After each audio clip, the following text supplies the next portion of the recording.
I think the reason we want to start this series today called I'm Ready is because this isn't just, as we were saying before, it's not the first time back. Like the first time back, it is the first time back, but that speaks of like it's the end of something that's been, but it's really the start of something that's about to happen in your life. And so I'm ready is a very important sentiment. And so Sandro, our oldest child, he's going to support me and do the most awkward job at Curate, which is play keys while somebody else speaks. And so if you just stare at him, make him feel self-conscious and uncomfortable, that'd be you're doing great. You forgot your stool. That would have really helped you. Why don't you tell the person next to you, I'm ready. I'm ready, I'm ready, I'm ready, I'm ready. I'm ready. You know, being ready matters because did you just get a stool? Oh, Luke, so good. Being ready matters because God's preferred method of working in this world is through his followers. That God's intended plan, that how God chooses to instigate his kingdom reality in this world is in us and through us as his followers. It's important for us to note that because God is in the mission of instigating his kingdom reality in every corner of this world. He wants his kingdom reality to be in your home and in your family and in your workplace, from the boardroom to the building site. He wants it to be in your sports team, in your classroom, in your ward at the hospital. He wants it to be in your friendship circles, in your cafe, in your supermarket. God's intention is that his kingdom reality would advance and take hold and be true and real and experienced in all of those spheres. But here's the thing, God does not want to bypass you in seeing that happen. His preferred method of working is to work in us and through us. He's not limited by it, but he chooses it. He chooses it so we might have a life of meaning and purpose. He chooses it so we might enjoy the satisfaction of being a part of something. He chooses it because he likes to relate to us. And what better way to relate than to do something of meaning and significance together? And so because of that truth that God longs to bring about a kingdom reality in this world, in your world, and his plan for doing that is not bypassing you, but doing it in you and through you, us being ready matters. Because God's ready. Like God's ready. I don't know if you realize that. Like there was a time where he wasn't ready, but he's ready now. Like before Jesus, he wasn't ready. He was still like bringing about the fullness of his plan. But then he sent his one and only son to give his life for us. We see what Jesus is like. We see the essence of the good news. We see Jesus die for our sins, and we see him raised to break the power of death and sin and give us eternal hope. We see him stay around and reveal his resurrected presence to so many different people. On one occasion, over 500 people. And then we see him ascend to heaven. And then a few days later, on the day of Pentecost, Peter begins like preaching to the crowds, and the Spirit is moving in powerful ways. And Peter says, this is the day that people have longed for a very long time, where God would be ready. It wouldn't just be like by exclusive invitation only to be a part of what God's doing, but every man, every woman, every child, every old person, anyone who would come, no matter where you're from, no matter what your heritage, no matter what your ancestry, anyone who would come could come and be a part of the plans and purposes of God. It was the great thing you can read about in Acts 2, and it says, for anybody who wants, God will pour out his Spirit on them. God will pour out his Spirit on them. And so he's ready. But are we ready? Are you ready? I bet today there's some people here that feel like really ready. And there's some people here that feel really not ready. It's like, it's not a good time for me. I've got stuff going on. I'm like pushed to I don't have any capacity. I'm not in a good place. I'm not feeling it. And today I want to just quickly talk about what really makes us ready. Because I think what we'll discover, it's not really about how we feel. It's not really about our abilities. It's about something so much simpler, but something so much more profound than that. One of the best things about lockdown was not having to get 4 kids out of the house every day to school. Sandro's the oldest. He more or less takes care of himself. But then they sort of work their way down on dependency from that. And so it was nice for a while to have a break from like the hecticness of the mornings to get kids to 3 different schools on 2 different buses and with either a cycle or a drive. You know, it's all sort of going on. And I'm acting like I'm a part of this. It's really just Katie. Let's, you know, I'll take some glory while it's on offer though, you know. And we have a rule, and this isn't a parenting message, so don't take the wrong things out of it, but we have a rule in our house that, you know, you can't be on technology on a school morning, like watch TV or be on an iPad, unless you're first completely ready for school. So when I come out and one of the kids are watching TV or on an iPad or something like that, of course, I ask the question, are you ready? Never, ever have they ever said no. They always say, yes, I'm ready. They feel ready. So I go through the checklist and check the readiness, right? I'm like, we start at the top. Like, have you had a shower in the last 48 hours? If you're a parent of 3 boys, it's a very important question, you know, like, then you're like, have you had breakfast? Have you made your lunch? That one's a bit of a joke because even Sandro still gets his lunch made for him. So yes, it's not a parenting message though, is it? So Katie, he's about to turn 18, so, and you're on a good thing, man, over there. I didn't even get my lunch made for me. Hey, are you even listening? Where you at? Stop talking to Luke and...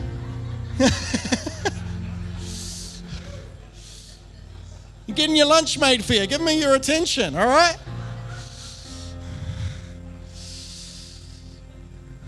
Lunch.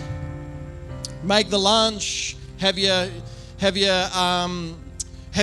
brushed your teeth? Have you made your bed? Have you cleaned your room? You know, all of these sorts of things. And you don't have to get very down in the list to realize that their feelings of readiness had nothing to do with the substance of readiness.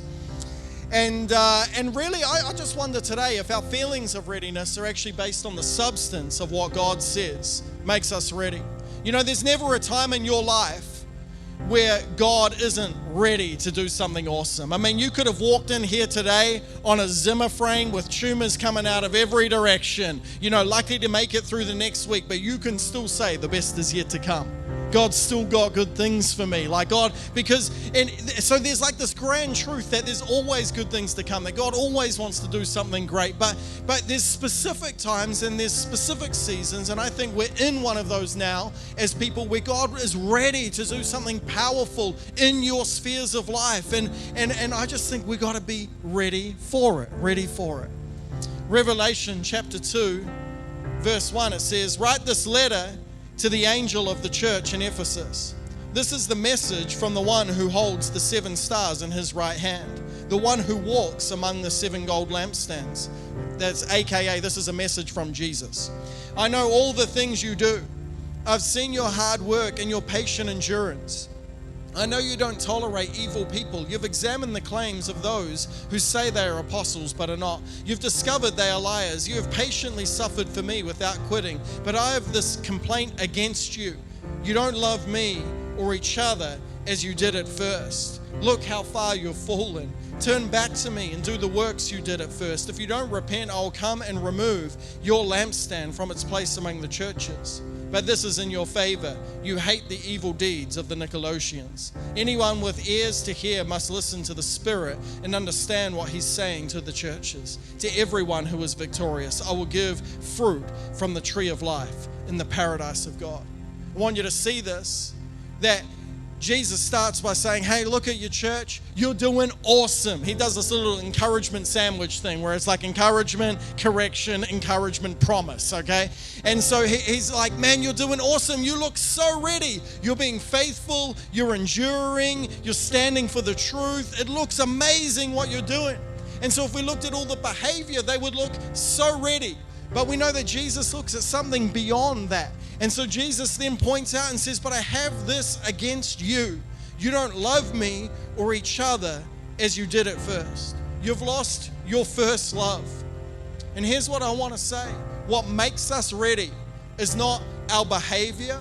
It's not our actions. In fact, it's possible to honor God with our mouths, but our hearts be far from Him. What makes us ready for whatever God wants to do is actually about our heart disposition towards God. It's not what we do, it's why we do it. I'm not saying that what we do doesn't matter. I'm just saying that why we do it matters abundantly above all of what we do. And the call to, I think, us as Curate in this season is to be people who are ready of heart, to have our hearts in that right place, to have our whys in that right place, ready for God. Our why makes us ready. And as we start a new season, what more fundamental message could I bring to center ourselves on the summary of what Jesus would give, like as the summary to the whole of the scriptures? Jesus would say, you must love the Lord your God with all your heart, all your soul, and all your mind. This is the first and greatest commandment. A second is equally important. Love your neighbor as yourself. The entire law and all the demands of the prophets are based on these two commandments. The Apostle Paul would write in 1 Corinthians 13, if I could speak all the languages of earth and of angels, but I didn't love others, I would be only a noisy gong or a clanging cymbal. If I had the gift of prophecy, and if I understood all of God's secret plans and possessed all knowledge, and if I had such faith that I could move mountains, but I didn't love others, I would be nothing. If I gave everything I have to the poor and even sacrificed my body, I would boast about it. But if I didn't love others, I would have gained nothing. I want us to understand these things just quickly. If we put all these scriptures together, what Paul's saying is it's possible that we can do all of the right things, but if we're not doing them for the right reasons, we've actually missed the complete point. And so if we could get the reasons right in our heart today, if we could recenter ourselves on what's sort of been the spirit of the day anyway, but we could just bring it to light and make it clear, if we could recenter ourselves, that actually when our heart is fully motivated by a love for God and a love for others, that's what makes us ready. If you'd imagine, like, the way the earth measures things is different to the way heaven measures things. If you imagine like a Richter scale, and when the earth shakes, it like causes the needle to jump, and that's how we get the scale of how extreme an earthquake is, and you know, it registers when the earth starts shaking, stuff's happening. What he's saying here, what Paul's saying is, as far as heaven's concerned, if you do the right things for the wrong reasons, nothing registers in heaven. I mean, we can write the most beautiful songs, like that last song we sung, a beautiful Curate song for this season. I give you my whole heart. It's just like a beautiful song, and you could have sung it with all your, you know, like all your might, with your hands raised, but if you didn't sing it from love, just heaven didn't notice. Man, we could like give away 10,000, 20,000, 12,000 meals, but if we didn't do it from a heart of love, as far as heaven's concerned, just nothing. I mean, you can have the best gifts and the best abilities and the most spiritually profound knowledge, and you can like open the Bible, make it come to life. You could have been to heaven and back 3 times and, you know, tell everyone about it, but if you don't love, it doesn't count for anything. And so as a church, we want to be ready by having our why ready. As a pastor, I've noticed this, and I'm sure I'm not alone in this, that I start out with a pure why, but if I'm not careful, along the way it gets tainted. Like a little drop of ink being dropped into like a clean glass of water, just a little bit can seep in there that can affect the whole. And what starts out as pure motives and a pure why, I love God and I love people, and so I want to serve God and I want to serve people.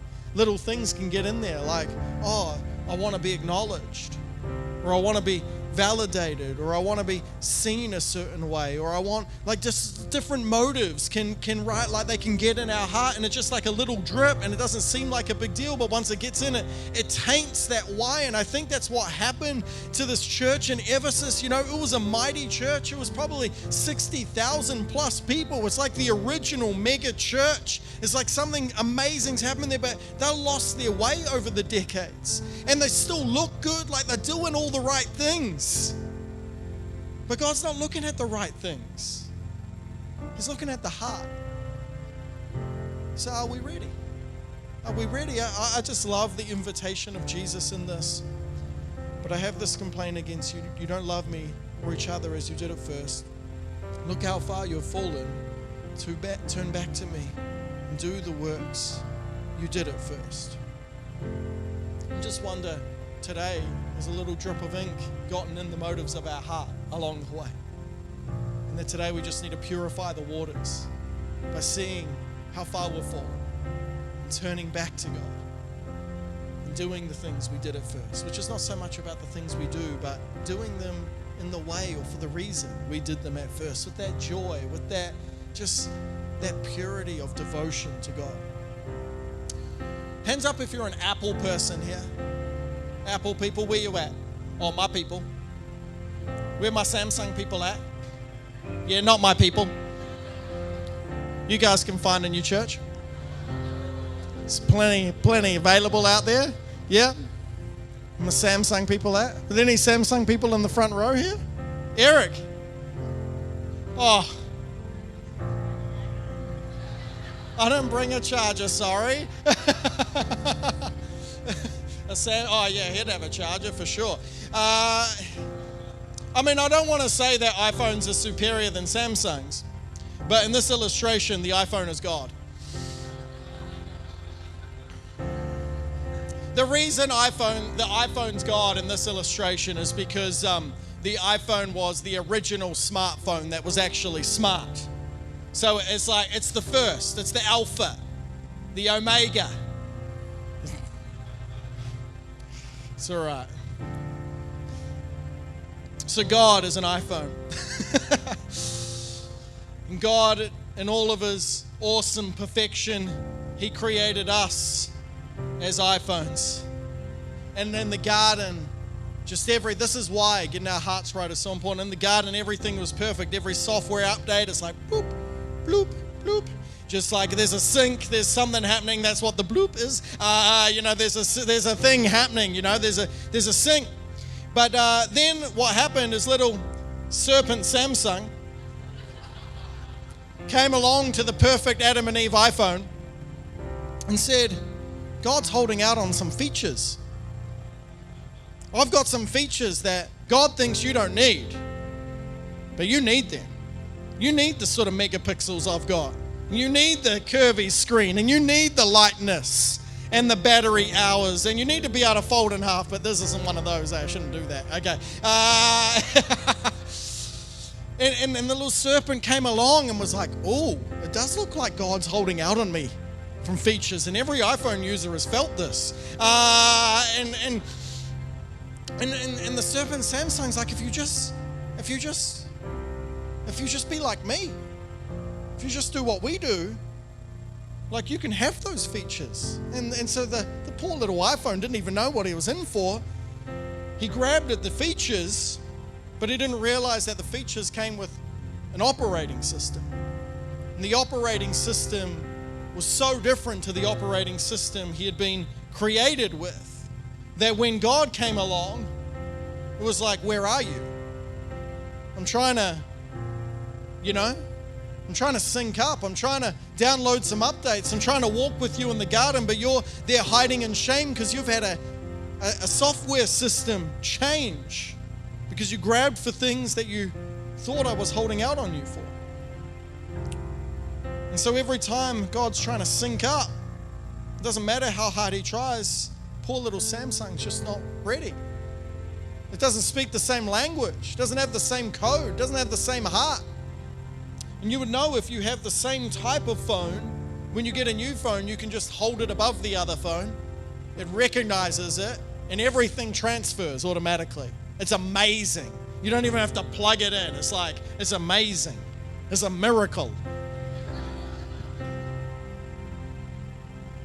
And when we make our why about love, we actually, through the power and grace of Jesus, we restore our operating system so that there can be a flow of what God has into who we are and through who we are to this world.